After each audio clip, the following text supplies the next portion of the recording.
Уважаемый председатель Си Цзиньпинь, дорогие друзья, прежде всего хотел бы поддержать выступивших коллег, которые высоко оценили работу, проделанную китайской стороной в ходе председательства Шанхайской организации сотрудничества. Нынешний год особый для всех наших государств.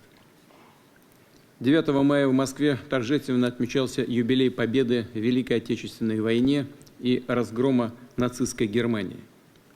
А послезавтра в Пекине пройдут масштабные мероприятия, посвященные победе над японским милитаризмом и 80-летию окончания Второй мировой войны.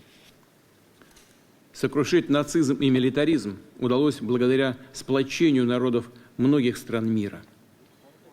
По итогам Второй мировой войны была создана Организация Объединенных Наций, которая в этом году также отмечает 80-летний юбилей. А в ее устав вошли ключевые принципы: верховенство международного права, право наций на самоопределение, суверенного равенства, невмешательство во внутренние дела, уважение независимости и национальных интересов каждого государства. Эти принципы верны и незыблемы по сей день. Именно на них выстраивается и деятельность Шанхайской организации сотрудничества, объединяющей единомышленников, приверженных идеям построения справедливого многополярного миропорядка. К нынешнему заседанию Совета глав государств подготовлен солидный пакет документов. А в главном документе Тяньцзиньской декларации отражены согласованные подходы стран-участниц по насущным вопросам глобальной и региональной повестки дня. Конечно, отмечу и принимаемую сегодня стратегию развития ШОС до 2035 года, которая предопределяет магистральные направления деятельности Шанхайской организации в политике, экономике, безопасности, гуманитарной сфере. Темпы развития сотрудничества в рамках ШОС действительно впечатляют. Например, средний прирост валового внутреннего продукта стран-членов в прошлом году составил более 5%, промышленного производства 4,6%. Поступательно растет и встречная торговля. Все это выше мировых показателей. Во взаиморасчетах все шире используются национальные валюты. Мы выступаем за выпуск совместных облигаций государств-членов, за создание в ШОС собственной платежно-расчетной и депозитарной инфраструктуры, за формирование банка совместных инвестиционных проектов. Все это позволит повысить эффективность наших экономических обменов, обезопасить их от колебаний внешней конъюнктуры. В рамках ШОС последовательно выстраивается разветвленная и конкурентоспособная транспортная инфраструктура. Растут объемы автомобильных, железнодорожных и мультимодальных перевозок. Налажено тесное таможенное взаимодействие. Активно внедряется электронный документооборот. Полным ходом реализуется одобренная нами в прошлом году стратегия энергетического сотрудничества до 2030 года. Принимаемая сегодня в ее развитие профильная дорожная карта нацелена на проведение скоординированной и сбалансированной политики в сфере энергетики на всем пространстве Шанхайской организации сотрудничества. Как отмечали уже многие коллеги, расширяются связи участников организации в области науки и образования, здравоохранения и окружающей среды, спортивных и молодежных обменов.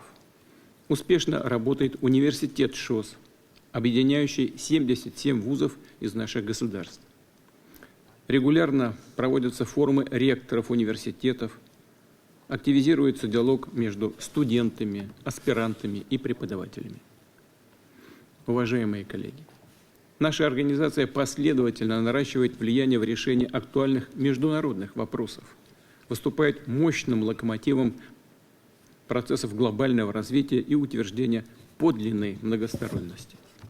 И, конечно, ШОС вносит ощутимый вклад в укрепление атмосферы сотрудничества и взаимного доверия на всем Евразийском континенте.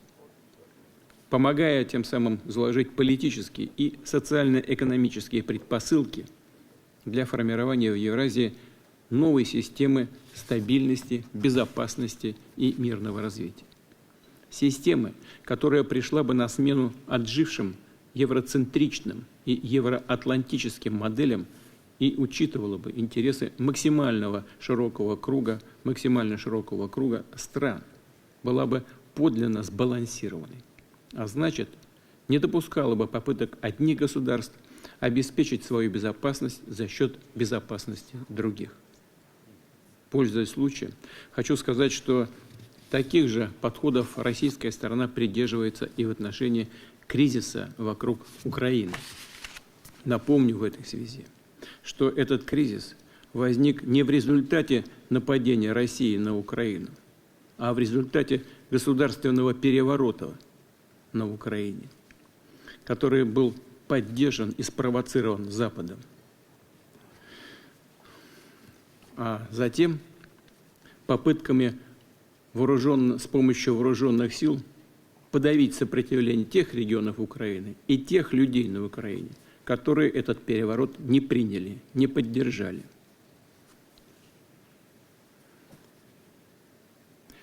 И вторая причина кризиса заключается в постоянных попытках Запада втянуть Украину в НАТО, что, как мы многократно подчеркивали и говорили, причем на протяжении многих лет, представляет прямую угрозу безопасности России. Кстати, в результате государственного переворота на Украине в 2014 году было устранено то политическое руководство страны, которое не поддерживало вступление Украины в Североатлантический блок, в НАТО. В этой связи мы широко ценим усилия и предложения Китая, Индии, других наших стратегических партнеров, призванные содействовать урегулированию украинского кризиса. Отмечу, что понимание, достигнутое на недавней российско-американской встрече в Верхах на Аляске, надеюсь, также идут в этом направлении, открывая дорогу к миру на Украине. В ходе намеченных сегодня и завтра двусторонних встреч я, безусловно, проинформирую коллег более детально и подробно о результатах переговоров на Аляске. Мы, кстати говоря, вчера в ходе обеда, которого наши хозяева устроили для участников наших встреч в рамках ШОС, мы уже с председателем Си Цзиньпинем говорили об этом. Эта работа началась, я его подробно проинформировал о том, что у нас достигнуто в ходе переговоров с президентом Соединенных Штатов. И, конечно, чтобы украинское урегулирование носило устойчивый и долгосрочный характер, должны быть устранены первопричины кризиса, о которых я только что сказала, и о которых говорил неоднократно ранее. Восстановлен справедливый баланс в сфере безопасности. Разумеется, одной из приоритетных задач ШОС видится поддержание стабильности в странах-участницах и по периметру внешних границ. Россия поддерживает подготовленный к нашему заседанию проект программы противодействия экстремизму до 2030 года и готова включиться в реализацию этого документа.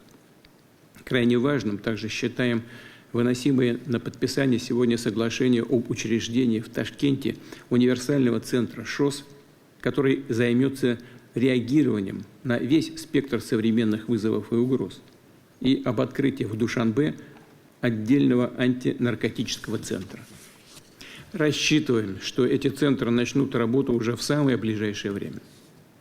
Завершая, хотел бы поблагодарить китайских друзей за весьма результативное заседание глав государств ШОС.